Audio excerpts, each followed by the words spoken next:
అన్నవరం శ్రీ శేషాద్రి సదన్లో నిర్వహించిన all India lawyers association for justice AILAJ మొదటి రాష్ట్ర మహాసభకు ముఖ్య అతిథిగా హాజరైన ఐలాస్ జాతీయ ప్రధాన కార్యదర్శి క్లిప్టన్ డి రోజారియా. ఈ సందర్భంగా ఐలాస్ జాతీయ ప్రధాన కార్యదర్శి Clifton D Rozario AILAJ all India lawyers association for justice రాష్ట్ర నాయకులు బొగతా శివ మీడియాతో మాట్లాడారు. ఐలాస్ దేశవ్యాప్తంగా 2 సంవత్సరాల కాలంలో సమాజం పట్ల తన వంతు బాధ్యతగా మహిళలపైన అడ్వకేట్స్ పైన జరుగుతున్న దాడులను ఖండించడంలో ఐలాస్ ప్రధాన పాత్ర పోషించిందన్నారు. దేశవ్యాప్తంగా రాష్ట్ర వ్యాప్తంగా న్యాయవాదుల ప్రయోజనాలు కాపాడడంలోనూ ప్రజల హక్కులను కాపాడడంలోనూ ఐలాస్ ముందుంటుందని ఆయన పేర్కొన్నారు.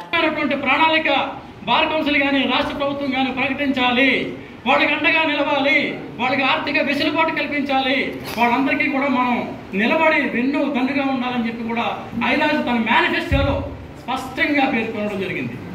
అందుకని మేము చెప్తున్నాం, నాట్ ఓన్లీ అడ్వకేట్ ఇష్యూస్ అని చెప్పి న్యాయవాద సమస్యల మీద మాత్రమే కాదు, మణిపూర్లో జరిగినటువంటి దారుణాల మీద, ఛత్తీస్గఢ్లో జరిగినటువంటి దారుణాల మీద, ఇవాటికి స్టాన్ స్వామి లాంటి జ్యుడిషియల్ కస్టడీ మీద, సాయిబాబా లాంటి జ్యుడిషియల్ కస్టడీ మీద ఐలాస్ మాట్లాడుతుంది. ఎందుకు మాట్లాడుతుందంటే, మానవ హక్కులు ఎక్కడైతే నాశనం కాబడుతున్నాయో, మానవ హక్కులను ఎక్కడైతే ప్రభుత్వాలు కాలు రాస్తున్నాయో, మానవ హక్కులను ఎక్కడైతే విధ్వంసం చేయబడుతున్నాయో, ఎక్కడైతే మానవ హక్కుల కార్యకర్తల్ని నిర్బంధాలు, అణచివేతలు, జైళ్లు, కేసులు అని చెప్పి మీరు నిర్బంధిస్తారో వాటికి వ్యతిరేకంగా కూడా ఐలాస్ మాట్లాడుతుంది, కంకణం కట్టుకుంది, తన గొంతును వినిపిస్తుంది.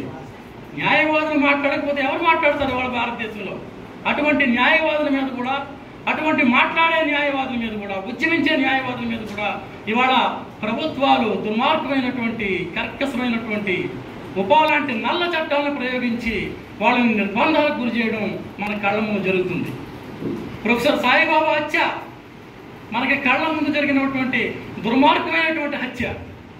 90% అంగవికలుడు అయ్యుండి అండాశల్లో నిర్బంధించబడి బెయిల్కి నోసుకోకుండా కేసు ఎగ్గుటల్ అయిన తర్వాత కూడా అతను మళ్ళీ కోర్టులు ముద్దాయిగా ట్రీట్ చేయించి మళ్ళీ విచారణ జరిపించి తర్వాత మళ్ళీ నాగపూర్ హైకోర్టు అతన్ని ముద్దాయి కాదు, నువ్వు నిర్దోషం అని చెప్పి ప్రకటించినటువంటి దుర్మార్గమైనటువంటి పరిస్థితి భారతదేశంలో ఉంది. అనేక ప్రజలకు సంబంధించిన, న్యాయవాదులకు సంబంధించిన అనేక కార్యక్రమాలు నిర్వహించడం జరిగింది. మీ అందరికీ తెలిసిందే. గత 2.5 సంవత్సరాల క్రితం నుండి ఐలాస్ తన ఉనికిని చాటుకుంటూనే, తన గళాన్ని వినిపిస్తూనే మొట్టమొదటి రాష్ట్ర కాన్ఫరెన్స్ వైపు తన ప్రయాణాన్ని కొనసాగించడం జరిగింది. మీ అందరికీ తెలిసిన విషయమే.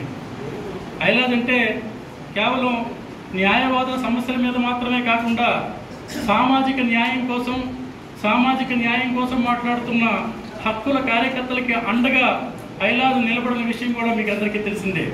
ఆ క్రమంలో మేము నిర్వహించినటువంటి ఈ ఫస్ట్ స్టేట్ కాన్ఫరెన్స్ను దృష్టిలో పెట్టుకుని మేము వెళ్ళిన ప్రతి బార్ అసోసియేషన్స్కి కూడా ఈ కాన్ఫరెన్స్ను విజయవంతం చేయాలని మేము ప్రతి బార్ అసోసియేషన్ని మేము వెళ్ళి ఆహ్వానించడం జరిగింది. ఆ క్రమంలో ఆంధ్రప్రదేశ్లో ఎదురవుతున్నటువంటి, న్యాయవాదులు ఎదుర్కొంటున్నటువంటి అనేక సమస్యల మీద న్యాయవాదులు పెద్ద ఎత్తున మమ్మల్ని ప్రశ్నించడం జరిగింది. పెద్ద ఎత్తున మమ్మల్ని ఈ సమస్యలకి పరిష్కారం ఏంటని చెప్పి అడగడం జరిగింది. ఏంటి ఆ సమస్యలు అంటే, బార్ కౌన్సిల్ ఏకపక్షంగా తీసుకుంటున్నటువంటి అనేక న్యాయవాద వ్యతిరేక విధానాలు. ఉదాహరణకి 20 రూపాయల వెల్ఫేర్ స్టాంపుని ఎవరి అంగీకారం లేకుండా, ఎవరి అనుమతి లేకుండా బార్ కౌన్సిల్ వాళ్ళు ఏకపక్షంగా 20 రూపాయల వెల్ఫేర్ స్టాంప్ని ప్రవేశపెట్టారు. దానిపై ఆంధ్రప్రదేశ్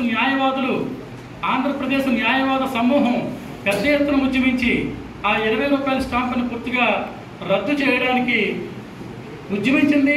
ఆ ఉద్యమాల ఫలితంగా 20 రూపాయల స్టాంపు రద్దు అవ్వడం జరిగింది.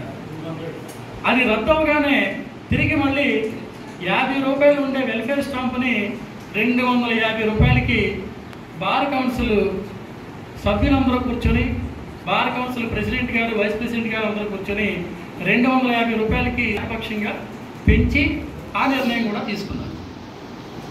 దీనిపై కూడా బార్ అసోసియేషన్లో న్యాయవాద సంఘాలు పెద్ద అక్కడ విషయాలు బయటకు వస్తాయనే దాంతో అక్కడే తెలుసుకోగానే అక్కడ నెట్ సౌకర్యాన్ని చేపట్టడం జరిగింది. అంటే ఆయన ప్రాక్టీస్ చెయ్యట్లేదు కాబట్టి అడ్వకేట్గా లెక్కలేనట్టు బార్ కౌన్సిల్ దృష్టిలో. మరి ఆయన ఈ 35 సంవత్సరాలు 40 సంవత్సరాలు చేసిన ప్రాక్టీస్ పరిస్థితి, దాని మీద ఏమి బార్ కౌన్సిల్ వాళ్ళు అసలు మాట్లాడలేదు, సైలెంట్గా ఉంటారు. అలానే ఇంకొక ప్రధానమైనటువంటి విషయం ఏంటంటే, సమాజంలో అన్ని వర్గాల ప్రజలకి గవర్నమెంట్ ద్వారా అందాల్సినటువంటి, లేదు వాళ్ళకి సొంత పెన్షన్లో లేకపోతే ఉద్యోగాలు చేస్తే రిటైర్మెంట్ పెన్షన్లో, ప్రభుత్వం నుంచి అందే 4,000 5,000 పెన్షన్లో లేకపోతే 6,000 పెన్షన్లో, ఇవన్నీ అన్ని వర్గాల ప్రజలకి అందరికీ కూడా అందుతున్నాయి. మనకి అందరికీ తెలిసిన విషయమే. ఒక న్యాయవాద సమూహం మాత్రమే, న్యాయవాద వృత్తిలో మాత్రమే రిటైర్మెంట్ లేదని అంటారు. కానీ అతనికి ప్రాక్టీస్ లేకపోయినా, కోర్టుకి రాకపోయినా, ఎలాంటి అవకాశాలు లేకపోయినా, ఎటువంటి ఆధారము బార్ కౌన్సిల్ నుంచి కానీ రాష్ట్ర ప్రభుత్వాల నుంచి కానీ ఎటువంటి ఆధారాలు లభించట్లేదు అనేది మనకు అందరికీ తెలిసిన విషయం. దానికి గాను ఐలాజ్ తన స్పష్టమైనటువంటి డిమాండ్ పెట్టింది. 60 సంవత్సరాలు దాటిన ప్రతి న్యాయవాదికి ఖచ్చితమైనటువంటి పెన్షన్ సౌకర్యం కలుగజేయాలి.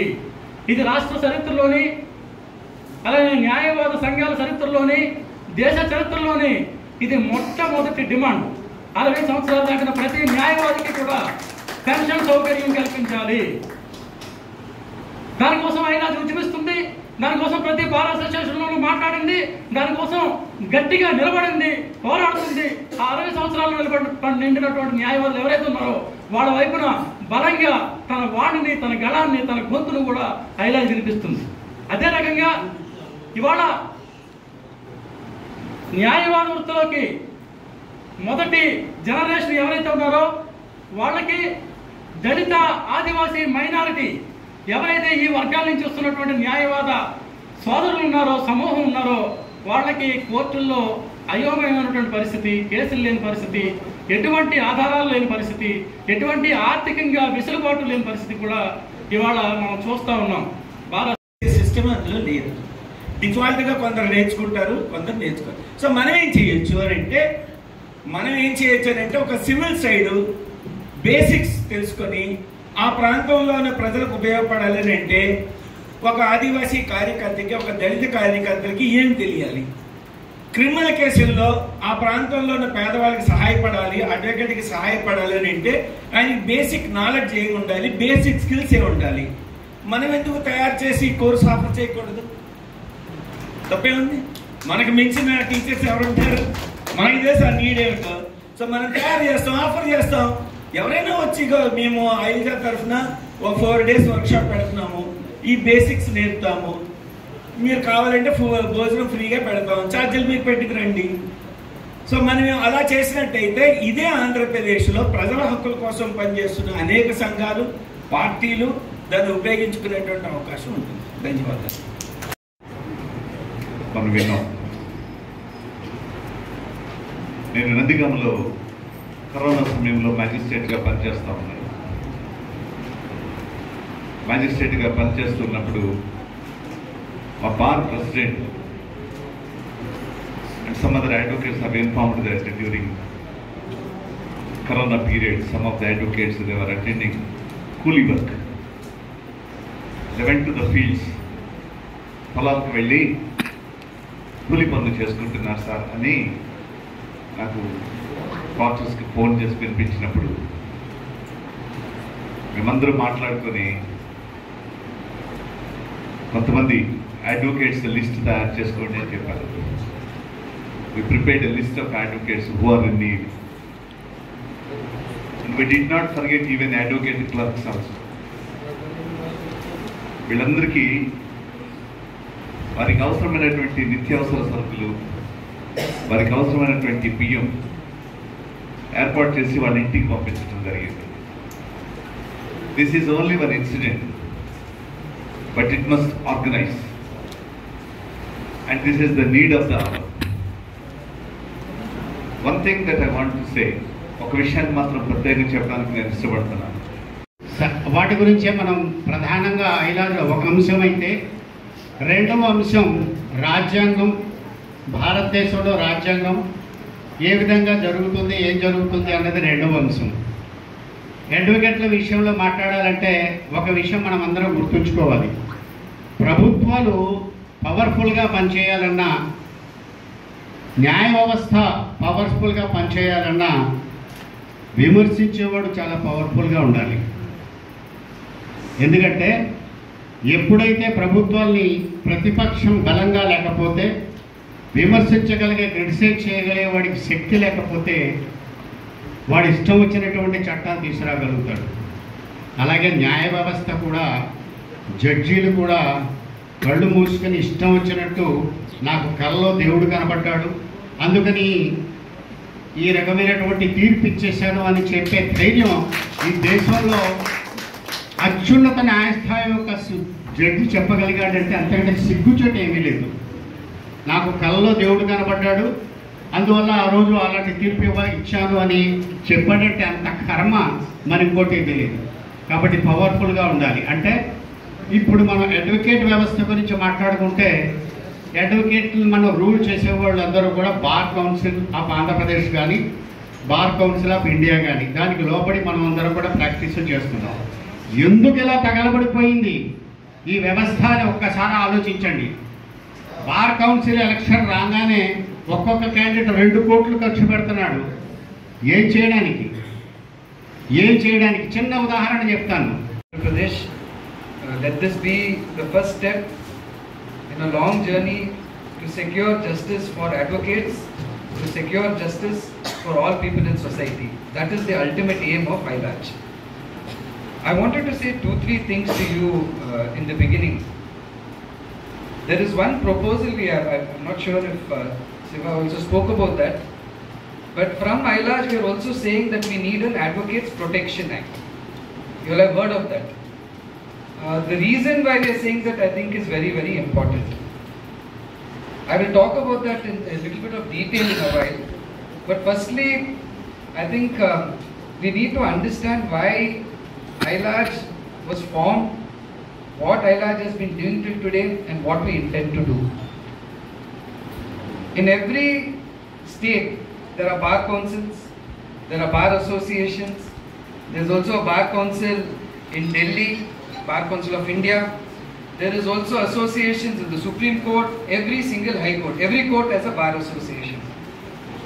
But what we find is that these organizations are failing in raising the fundamental questions of advocates. I'll give you a very small example. In 2020, when the lockdown happened, when COVID happened, what we found was that everyone was talking, and rightly, that migrant workers were suffering, construction workers were suffering, all workers were suffering, all sections of society were suffering. No one spoke about what was happening with the advocates. No one. And what we found was that, see, in advocates, it's a very simple situation. In society, the way there is class, in the society, the